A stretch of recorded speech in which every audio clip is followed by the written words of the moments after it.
নীল সমুদ্রের লোনা পানির মাঝে দাঁড়িয়ে আছে ছোট্ট একটি শহর ভ্যানিস। দেখে মনে হবে পানির উপরে হাওয়ায় ভেসে আছে শহরটি, এবং হঠাৎ করেই জোরে আসা কোনো ঢেউয়ের আঘাতে হয়তো চলে যাবে অন্য কোনো প্রান্তে।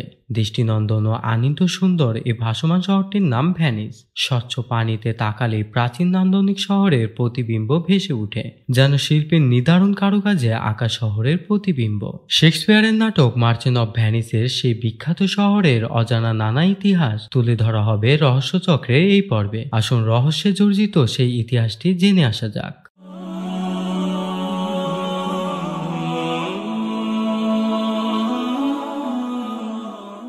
আদ্রিয়াটিক সাগরের উপকূলে ইতালির ভিনেটো অঞ্চলে বো-পিয়াবব নদীর মিলনস্থলে প্রায় 414.57 বর্গ কিলোমিটার এলাকা নিয়ে গঠিত ভ্যানিস নগরী।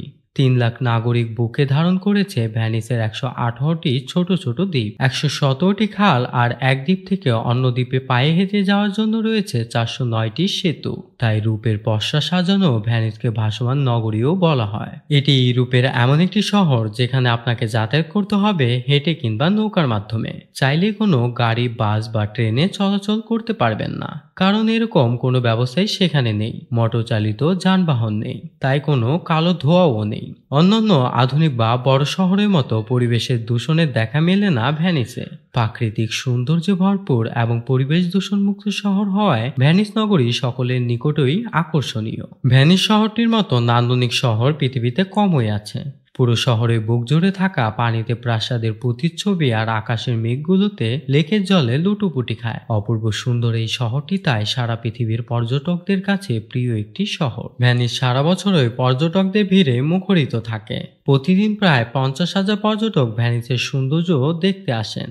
ভ্যানিসের শিল্প সাহিত্য, বিশেষ করে স্থাপত্য শিল্পে যে কারো মন জুড়িয়ে যায়। প্রতিটি ঘরবাড়িও যেন এক একটি নান্দনিক রূপ, রং বেরঙের কারুকার্য নিয়ে দাঁড়িয়ে আছে জলের মধ্যে। এজন্য এক অপরূপ জলের শহর। ভ্যানিস শহরটি মূলত কতগুলো দ্বীপের সমষ্টি। ইতিহাস থেকে জানা যায় জলদস্যুদের হাত থেকে রক্ষার জন্য এখানে প্রবাসীরা বসতি গড়ে তোলে। পরে লোক সংখ্যা বাড়তে থাকে এবং পানির উপরে উঠে আসে এই শহর। ভ্যানিসের জলযানের একটি আকর্ষণীয় রোমান্টিক জলযান হলো গান্ডোলা, আর এই ঐতিহ্যবাহী গান্ডোলা সকল পর্যটকদের দৃষ্টি কেড়ে নেয়। চমৎকার কারুকার্য খচিত শিল্পীর শৈল্পিক ছোঁয়ায় ফুটে ওঠা গান্ডোলায় চড়ে নদীর জলে ভাসতে ভাসতে দেখতে পারবেন ভ্যানিসের পর্যটন কেন্দ্রের প্রধান আকর্ষণগুলো। আর নয়তো খালের পাশ দিয়ে তৈরি পায়ে চলার পথে ঘুরে বেড়াতে পারেন। তবে মজার বিষয় হচ্ছে আপনি যতই হাঁটেন চারপাশে পানি থাকায় ভ্যানিসের প্রধান দ্বীপের বাইরে চলে যাওয়ার ভয় নেই। তাছাড়া একটু পরপরই দেখার মতো কিছু না কিছু তো পাবেনই। সেটা হতে পারে প্রাচীন কোনো চার্চ, জাদুঘর বা প্রদর্শনী। আর একটু পরপর মুখোশ, টুপি বা নানা রঙের কাচের জিনিসের দোকান তো আছেই। ভ্যানিসের পরতে পরতে ছড়িয়ে আছে মোহনীয় সৌন্দর্য। রোমান্টিক শহর ভ্যানিস নবদম্পতিদের হানিমুনের জন্য দারুণ জনপ্রিয় একটি জায়গা। তাই এই শহরটিকে সিটি অফ লাভ বলেও ডাকা হয়। মাকড়সার জালের মতো পুরো ভ্যানিস শহর জুড়ে ছড়িয়ে আছে অসংখ্য খাল। এর মাঝে এই শহরটিকে দ্বিখণ্ডিত করেছে গ্র্যান্ড ক্যানেল। নৌকা, স্পিড বোর্ডে যাতায়াতের পথের এইসব খাল থেকে দেখতে পাবেন শহরের চোখ জোড়ানো রং, নকশা ও দারুণ স্থাপত্য শৈলী। খালের উপরে রয়েছে চমৎকার সব সেতু। এসব সৌন্দর্য পর্যটকদের মুগ্ধ করে। তবে সবচেয়ে সুন্দর জমকালো সেতু হলো রিয়াল্টো ব্রিজ, যা গ্র্যান্ড ক্যানেলের উপর স্থাপিত। খালের মধ্য থেকে এই সেতুর অপূর্ব কারুকার্য দর্শনার্থীদের মন ছুঁয়ে যায়।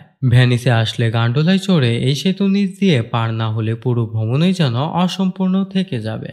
মুখোশের শহর হিসেবে সারা বিশ্বে দারুণ খ্যাতি আছে ভ্যানিস নগরীর। প্রতি বছর ভ্যানিসে মুখোশের কার্নিভাল অনুষ্ঠিত হয়। এই কার্নিভাল উপলক্ষে অসাধারণ কারুকার্য খচিত শৈল্পিক রুচির সমন্বয়ে তৈরি হয় চমৎকার সব মুখোশ। এছাড়া এখানে ছোট ছোট আরো অনেক পুরনো মনোমুগ্ধকর স্থাপত্য, প্রাসাদ, জাদুঘর ইত্যাদি রয়েছে। তার পাশাপাশি অনেক রকমের বুটিক, ক্যাফে ও রেস্তোরাঁ রয়েছে। ভাসমান শহর ভ্যানিস সামুদ্রিক খাবারের জন্য পর্যটকদের কাছে অত্যন্ত জনপ্রিয়। যারা সিফুড প্রেমিক তাদের জন্য খাবারের স্বর্গরাজ্য ভ্যানিস। ভ্যানিসের লিডেরই পর্যটকদের জন্য আরেকটি চমৎকার স্থান। এটিকে বলা হয় ভ্যানিসের সোনালী দ্বীপ। এ দ্বীপে সমুদ্র সৈকতে গোধূলি লগ্নে সূর্য অস্তের দৃশ্য উপভোগ করতে প্রচুর পর্যটকের সমাগম ঘটে। ভেনিস শুধু একটি নগরী নয়, এটি একটি সময়হীন গল্প যেখানে ইতিহাস, সংস্কৃতি আর প্রকৃতির মিলনবন্ধন আমাদের মুগ্ধ করে। এমন আরও রহস্যময় ঘটনাগুলো জানতে চ্যানেলটিকে সাবস্ক্রাইব করে রহস্য চক্রের সঙ্গেই থাকুন। রহস্য জগতে আমরা আবার ফিরে আসবো নতুন কোনো অজানা কাহিনী নিয়ে। ধন্যবাদ।